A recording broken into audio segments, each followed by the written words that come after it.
lalu diselimuti oleh kalau orang kini cendapu abini kini kah? Abang pulang tanpa kojo baju hujan. Le ado diselimuti di etek rumahnya, akak rumahnya. Apa ni bini? Pinanduk situ bang ah. Dia ke kopi di buih le. Ya Nabi salam alaika. Ulun ado Nabi Muhammad le. Ulun ado makhluk le. Sudah ada Al-Quran itu dalam Lauhul Mahfuz. Wujud Al-Quran dalam Lauhul Mahfuz suatu cara atau tempat yang tidak diketahui oleh siapapun kecuali Allahu Subhanahu wa ta'ala. Ini periode pertama. Di dalam Al-Quran Allah juga jelaskan, innahu laqur'anun karim fi kitabim maknum. Sesungguhnya Al-Quran ini adalah bacaan yang sangat mulia. Pada kitab itu terpelihara, terjaga di Lauhul Mahfuz. Lauhul Mahfuz itu adalah sebuah kitab, sebuah catatan peristiwa yang terjadi, akan terjadi, yang belum ada barangnya atau yang sudah ada barangnya. Hanya Allah yang tahu. Yang kedua, periode turunnya Al-Quran yang kedua Bapak Ibu adalah periode turunnya Al-Quran dari Lauhul Mahfuz ke Baitul Izzah. Apa Baitul Izzah itu Pak? Baitul Izzah itu adalah langit dunia. Apa Bu? Baitul Izzah, langit pertama yang dekat dengan dunia. Itu namanya Lauhul Mahfuz. Allah turunkan dari Lauhul Mahfuz ke Baitul Izzah, langit dunia. Apa itu Baitul Izzah? Tempat yang mulia di langit yang dekat dengan langit dunia. Apanya Allah? Inna anzalnahu fi lailatin mubarakah. Surat Al-Baqarah, surat Al-Qadr. Inna anzalnahu fi lailatil qadr. Ada dua. Yang pertama dalam surah Ad-Dukhan ayat 3. Inna anzalnahu fi lailatin mubarakah. Sesungguhnya kami menurunkan Al-Quran di malam yang penuh berkah. Yang kedua, inna anzalnahu fi lailatil qadr. Surat Al-Qadr. Sesungguhnya kami telah menurunkan Al-Quran pada malam kemuliaan Al-Qadr. Nah, Al-Quran yang condoko apa bentuk orang? Ada yang tahu enggak, Pak? Al-Quran yang condoko apa bentuk apa? Kalau tadi ulun diciptakan sesuatu le, Al-Quran lah ada dalam Lauhul Mahfuz. Ada yang tahu apa? Ngantuk sudah mah. Lo. Takon nang kawah. Bu. Lembo kawan dak? Ambo ceramah togak aku. Cakok lu tengok YouTube ambo. Ya enggak? Tadi dari Baitul Izzah, dari Lauhul Mahfuz ke Baitul Izzah, langit dunia. Al-Quran ikut turun secara keseluruhan. Ulun sampai kepada Nabi Muhammad lepak. Hanya ke Baitul Izzah, dari Lauhul Mahfuz ke Baitul Izzah di langit dunia. Ulun dipegang oleh Nabi Muhammad le. Ulun didangung oleh Nabi Muhammad le. Tidak.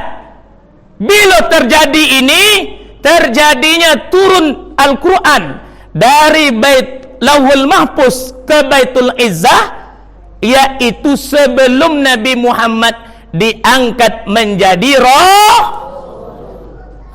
Itu sejarah Pak.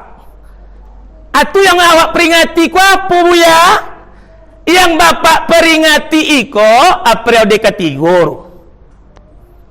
Ya Pak. Apanya Allah syahru Ramadan allazi unzila fihi al-Qur'an hudan linnas wa bayyinatin minal huda wal furqan. Al-Quran yang bentuk kopak belum sampai ke Nabi Muhammad hanya ke Baitul Izzah, langit dunia. Periode ketiga dari Baitul Izzah ke Nabi Muhammad. Siapa Nabi Muhammad itu, Bu? Loyo Sodoma. Sudah buku lu ya. Alah. Dari Baitul Izzah, langit dunia, ke Nabi Muhammad. Inilah sebagian ulama mengatakan pada tanggal 17 Ramadan. Apa Bu? 17 Ramadan. Makanya ulama berbeda pendapat. Ada sebagian ulama mengatakan turunnya Al-Quran itu tanggal 24 Ramadan. Ada yang mengatakan tanggal 21 Ramadan. Tapi mayoritas ulama turunnya Al-Quran itu adalah tanggal 17 Ramadan. Kalau Quran tadi Bu, dari Baitul Izzah kepada Nabi Muhammad dengan perantaraan malaikat Jibril atau dengan melalui bunyi lonceng atau Nabi bermimpi. Nggak samun tadi itu lah.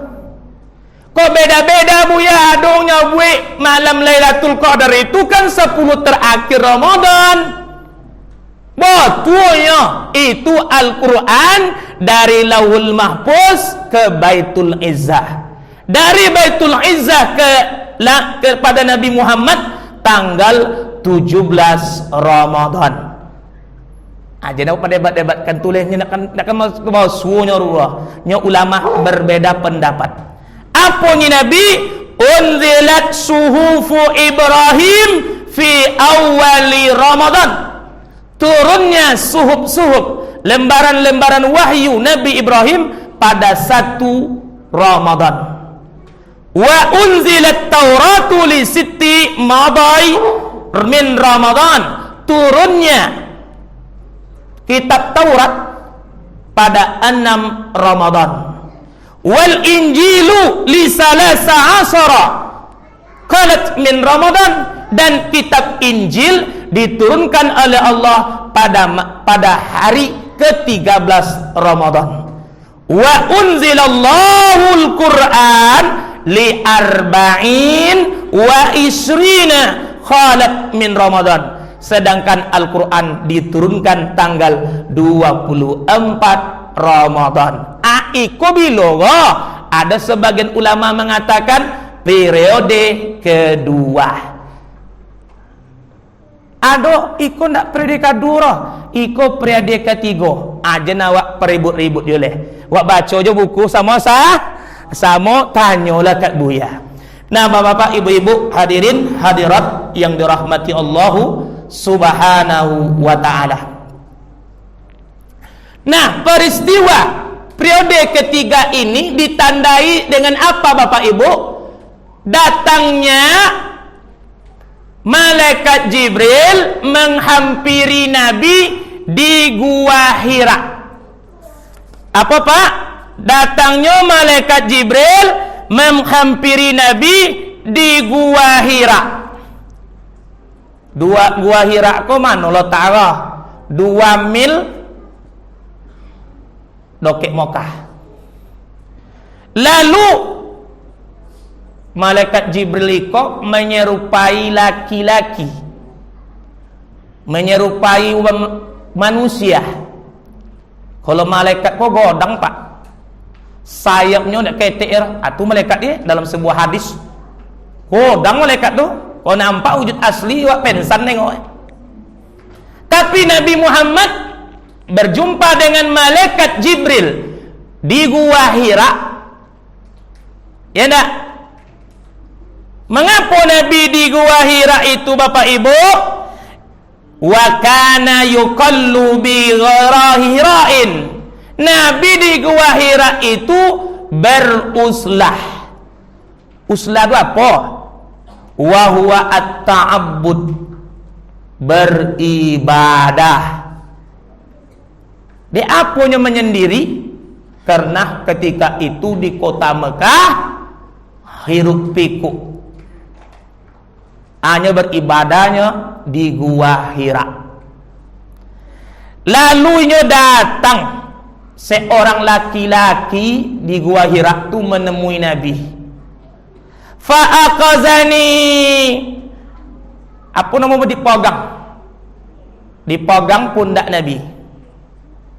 Lalu sudah dipegang, merengku apa sahabat Pak? Mengku.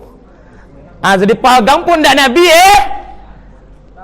merengku. Dipoluk oleh itu kan sekuat-kuatnya. Takut Nabi, napa-napa suang dah. Kalau abang awak nak kenal lah. Ani wang dipoluk abang Tapi Pak, iko le bota apa je kau nyanyi. Tidak. Jantan sama jantan memang kan nak kenal kan. Datang apa? Paknya. Tahu banyak. Saya puangnya nak kenal kan. Dipegang pundak Nabi, lalu direngkuhnya Nabi, pasal dipoluk sekuat-kuatnya, sehingga Nabi sesak bernapas.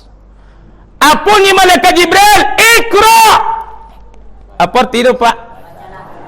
Bacalah. Iqra, bacalah. Apa ni Nabi? Dan tak pandai baca tulis doh. Tak pandai dan mana baca roh. Tambah dipolu tambah direngkunya. Rengku bahasa Indonesia apa aruh? Apa bahasa Indonesia?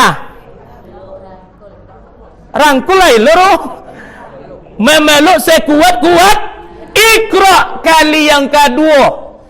Dan tak pandai membaca roh.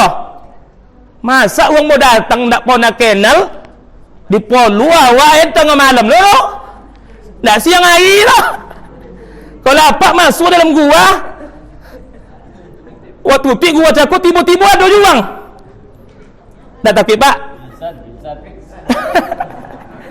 Dan kan itu dalam rumah aja kan, lalu dekat kuburan aja. Potong kami malam Jumat. Gerimis 10 mati lampu. Dak ketek kaca ondar. Padahal dak apa-apa Pak.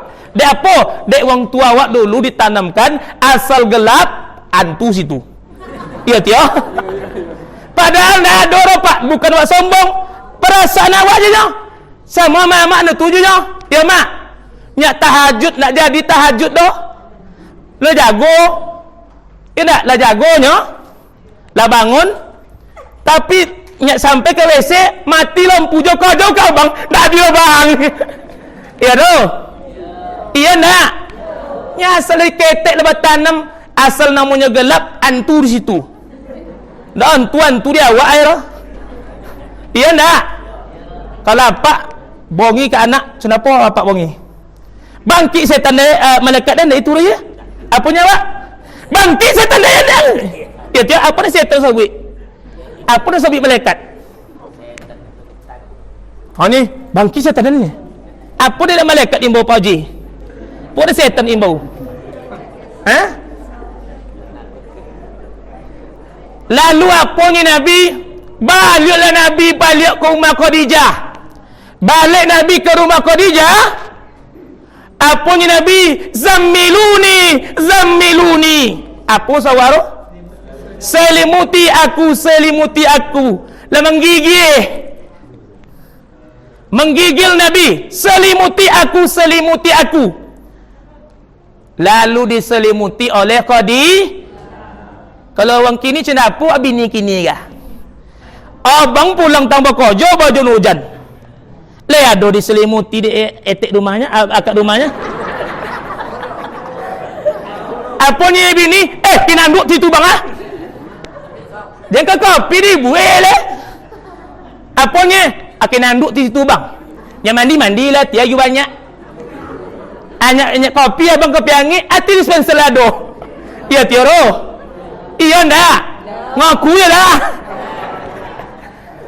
Nabi Muhammad punya zamiluni.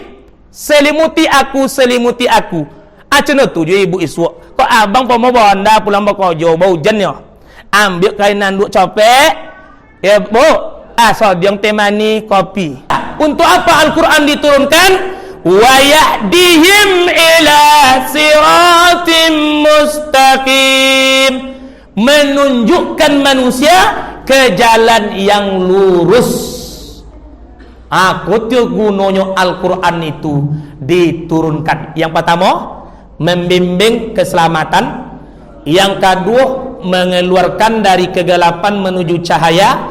Yang ketiga, menunjukkan ke jalan yang lurus. Fungsi Al-Quran terakhir 3. Yang pertama, Al-Huda, petunjuk. Yang kedua, Al-Bayan, penjelas. Yang ketiga, Al-Furqan, pembeda.